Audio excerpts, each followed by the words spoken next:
Halo gengs, Assalamualaikum warahmatullahi wabarakatuh. Kembali lagi bersama gue Ferdi Pena di channel yang biasa-biasa aja. Nah, siang hari ini kembali kita akan membuka perdagangan di semua aset cryptocurrency. Simak terus video ini dan skip.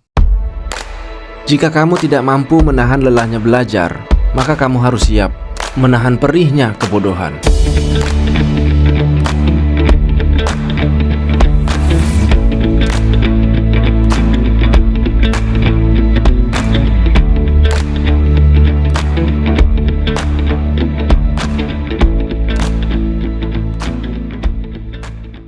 Nah, seperti yang kalian lihat, ini tuh adalah perdagangan yang kemarin kita buka, yaitu di Sushi USDT. Yuk kita cek dulu hasilnya gimana. Nah, perdagangan ini tuh masuk dari sini ya, dan sempat menyentuh di sini harganya. Dan kita sempat masuk di 150%-an ya, dan sekarang dia mantul lagi. Sesuai banget dari analisa kita kemarin. Yuk kita cek juga. Nah, seperti yang gue sampaikan kemarin, ada dua hambatan yang akan mempersulit penurunan pada Sushi USDT ini. Yang pertama ada di lantai satu ini, dan ini posisinya. Kemudian yang kedua ada di sini. Oke, jadi support yang terbentuk di area ini itu dibentuk sama resisten yang ada di sini. Support yang terbentuk yang ada di atas ini itu terbentuk dari resist kecil yang ada di sini. Nah, di sini bahasanya gue nggak bilang ini tuh resisten sebenarnya, tapi di sini tuh adalah histori koreksi kecil dari time frame yang besar. Nah, ini akan menjadi hambatan apabila saat itu kalian sedang membuka perdagangan short. Tapi apabila nanti penurunan yang kedua ini dia berhasil menembus hambatan yang satu ini, maka di area ini seperti yang gue sampaikan di episode ke-39 kemarin, nggak akan ada hambatan lagi. Semua lancar bebas bantas aja ya, sama kayak yang ada di sini. Nah, bisa kalian perhatikan sesempurna ini analisa candlestick. Sampai batas mana dia akan turun, kemudian dia akan mantul lagi di mana, itu bisa kita baca semua kalau teman-teman semua ngerti bahasa candlestick. Nah, saat harga tuh break di area-area seperti ini, di sini juga nanti akan ada konfirmasi lagi.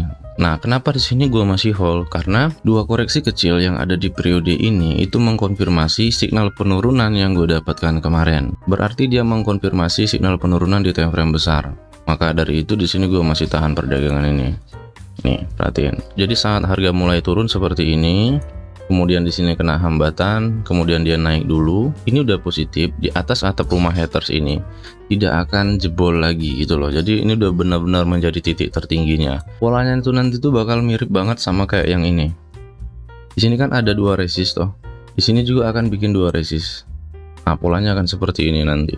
Jadi buat teman-teman yang masih hold atau masih tahan di Sushi USDT, ditahan aja, tapi tetap sambil dipantau. Saat dia masuk ke sini nanti, ke area yang ini. Nah, ini ada satu yang kecil ternyata ya. Nih, ada satu hambatan kecil juga di periode yang ini. Nah, ini yang harus dijaga-jaga. Kenapa? Karena di sini ada pertemuan support dan resisten. Itu nanti kita bahas detailnya ya. Nah, melihat dorongan-dorongan kayak gini yang gak usah takut, biasa aja. Karena semakin kuat dorongan ke atas itu makin kuat indikasi akan turun. Di SRP USDT gue juga udah pasang jaring SRP USDT untuk short nih. Gue udah pasang jaring dari tadi pagi ya nih. Jadi saat dia sedang berjalan naik, gue udah pasang jaring di sini, dan mudah-mudahan aja kesusul. Karena dikit lagi ya, nggak lama lagi 1-2 candlestick lagi nih kesusul dan dia akan membuka perdagangan short. Ini yang gue maksud metode amannya kita apabila menggunakan limit order. Nah, kalau udah kayak gini kita ada peluang buat membuka perdagangan langsung dengan analisa langsung juga. Kita cek dulu aset BTC USDT. Nah, di BTC USDT kenaikan itu udah sampai di titik ini. Di SRP tadi belum ya kan. Nah, ini tuh menunjukkan hari ini tuh BTC itu berjalan lebih cepat dari aset-aset kripto yang lain. Sekarang kita cek sound dulu. Di BTC ini sudah ada signal atau belum ya. Seperti biasa kita mulai dari time frame 12 jam, 8 jam, 6 jam, 4 jam, 2 jam, kemudian 1 jam. Di 1 jam tuh belum ada informasi apa-apa ya, masih ada penerusan aja di sini. Yang jelas banget tuh terhitung dari 6, 4, 2 jam ya. Untuk 12 jam pun sama, masih bingung semua ya. Justru di time frame 6 jam tuh jelas banget. Time frame 4 jam juga jelas banget, time frame 2 jam juga jelas banget. Karena informasi di BTC saat ini itu belum satu arah, maka kita jangan coba-coba membuka perdagangan di sini. Itu tanda pasar atau harga itu sedang labil ya. Kita cari aset yang lain. Sini gue coba masuk di Uni USDT. Nah, ini Uni USDT kita masuk ke time frame 1 jam dulu. Di time frame 1 jam pun sama, belum ada informasi apapun. Kita mulai dari 12 jam dulu. 12 jam belum ada informasi. 8 jam udah ada informasi, kita cek ya.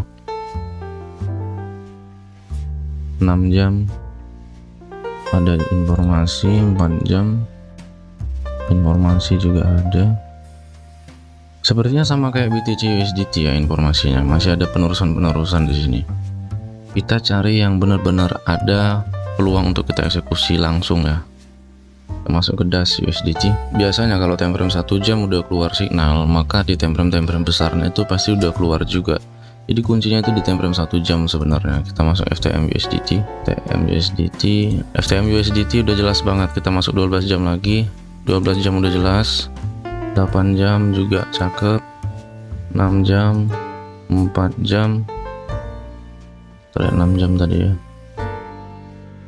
4 jamnya, 2 jamnya sama. Oke, bahkan di sini agak terlambat kita. Sekarang kita udah masuk time frame 1 jam. Kayaknya untuk eksekusi di sini kita agak terlambat, guys. Oke, kita langsung masuk ke market ya. Kemudian di sini gua akan masuk di 30%. Siap-siap aja ya di sini ya. Nah, di FTM USDT ini kita masih bisa nunggu sebenarnya. Ini kita dapat informasi penurunan dan terkonfirmasi penurunannya. Hanya saja kita terlambat buka asetnya aja ya. Kalau informasinya udah jelas banget, sempurna banget ya sebenarnya, sempurna banget. Nah, di sini tuh kita bisa kasih limit ya, bisa kasih limit order sebenarnya. Tapi karena nih gue udah bilang ini analisa langsung, maka kita tungguin aja. Kita bisa entry di penutupan bearish yang di sini. Nah, kita bisa entry di penutupan bearish yang sedang berjalan di time frame 1 jam ini. Oke, kita tunggu aja. Tuh lihat dia mulai dorongan ke atas. Ini tuh jam, waduh, baru dimulai ya. Ini candlestick baru jalan ya, 14.34. Jadi gue bikin video ini tuh di jam 2:34. Oke, ini tuh berarti final itu berlangsung di 4 jam dari jam 3 sampai jam 7 malam.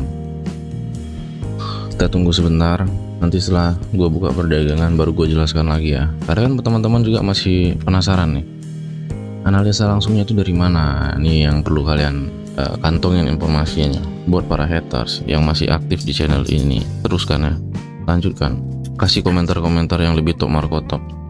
Karena tanpa kalian channel ini tuh nggak ada apa-apanya ya. Jadi gue bersyukur banget kalau ada haters yang masih nongkrong di channel ini. Kalau udah nggak ada haters di channel ini, itu tanda benar-benar channel ini tuh udah kayak gini ya, udah nggak ada manfaat berarti. Karena haters itu akan keluar apabila di situ ada sebuah manfaat. Waduh, kencang banget ini. Kita masuk ke 2 jam. Wih, sempurnanya.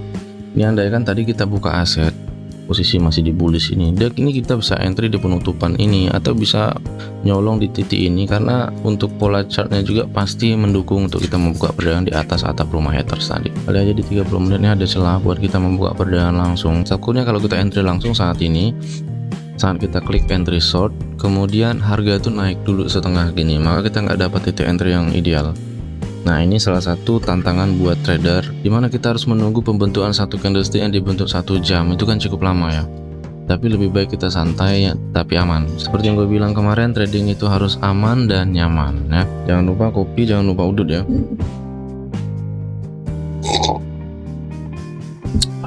Mantap jiwa. Kita cek sound lagi. Ini time frame 30 menit juga sama ya. 30 menit itu indah banget ya. Cakep banget. Ini signal cakep banget guys. Dari time frame 1 jam sampai time frame 12 jam itu signal sudah satu arah. Konfirmasi udah keluar semua. Tinggal yang belum kita analisa di sini adalah chart patternnya. Situ belum kita analisa. Karena gini, menurut gua, karena di posisi ini tuh kita mau entry langsung, jadi gue nggak ngambil konfirmasi dari situ. Jadi gue cukup ambil konfirmasi dari candlestick aja. Terkecuali di sini tadi posisi bearishnya belum hadir. Dia belum turun di sini, maka setelah dapat signal gue pasti lari ke chart pattern dulu untuk mengambil konfirmasi pertama. Kemudian gue tetapkan limit order sembari menunggu konfirmasi yang kedua. Konfirmasi yang kedua tuh gue ambil dari candlestick ya. Jadi gini, mau buka perdagangan short di posisi harga yang sudah turun kayak gini atau sudah bearish, sudah merah kayak gini, itu ngeri ya. Karena gue nggak pernah membuka perdagangan di instrumen perdagangan digital manapun dengan perdagangan follow the trend, nggak pernah ya. Jadi saat pembelinya udah habis, gue jual di situ, maka kita mendapatkan titik entry yang ideal dan top Marco Top. Kita coba EOS ya. Time frame 8 jam ini udah ada 6 jam juga udah ada terkonfirmasi semua. Ini gue berani diambil short di sini. Bentar ya. Waduh, lagi-lagi kita terlambat ya. Lagi-lagi kita agak terlambat nih, time frame 4 jam. Masuk ke 2 jam dulu. Oke, time frame 2 jam udah mulai short nih. Terkonfirmasi ya, nggak apa-apa, kita entry langsung di sini ya. Kita cek sound, time frame, oke. Di spread gue naikin di 25 ya, gue nggak bisa lebih dari 25. Oke, kalian bisa lihat di sini terbuka 2 perdagangan. Saat gue membuka perdagangan, kemudian di sini nampil 2 perdagangan. Ini tanda ada 2 akun copy trade yang ikut gue membuka perdagangan di aset ini. Sekarang kita masuk lagi ke FTM tadi. Kalau udah kayak gini, kepalangan aja, kita bantai aja semua ya. FTM. Oke, FTM. Tuh, FTM juga sama. Ada dorongan lagi ke atas. Ini yang gue bilang tadi yang harus kita tungguin ya. Yuk kita ambil 25% di sini. Gue akan ambil short. Oke, ini lihat. Wow, di FTM itu ada 7 perdagangan yang terbuka nih ya. Teman-teman bisa lihat ya. Ada 7 perdagangan yang dibuka. Ini yang bikin gue harus hati-hati membuka perdagangan di aset kripto ini, menjalankan copy trading ini. Kenapa? Kalau seandainya gue gagal, maka ada banyak banget orang yang loss juga di situ. Ya, cek sound. Nah nih, begini aja kita udah masuk 3%. Kalau tadi di FTM ini kita nggak terlambat ya, kita bisa dapat titik yang ini. Dan itu jos banget. Bertahan aja 4 jam itu udah lumayan. Oke, cakep banget. Sekarang kita tinggal tunggu aja. Nah, next gue akan update informasi dari perdagangan yang sudah gue buka. Jangan lupa, kalau kalian mau cek update dari perdagangan yang sudah gue buka ini, kalian bisa nongkrong di forum Telegram yang linknya ada di profile channel ini. Jangan kemana-mana, simak terus. Nah, jangan lupa juga follow TikTok gue Ferdi_Perna, karena di situ nanti kita akan buka live streaming setiap malam ya. See you, wassalamualaikum warahmatullahi wabarakatuh.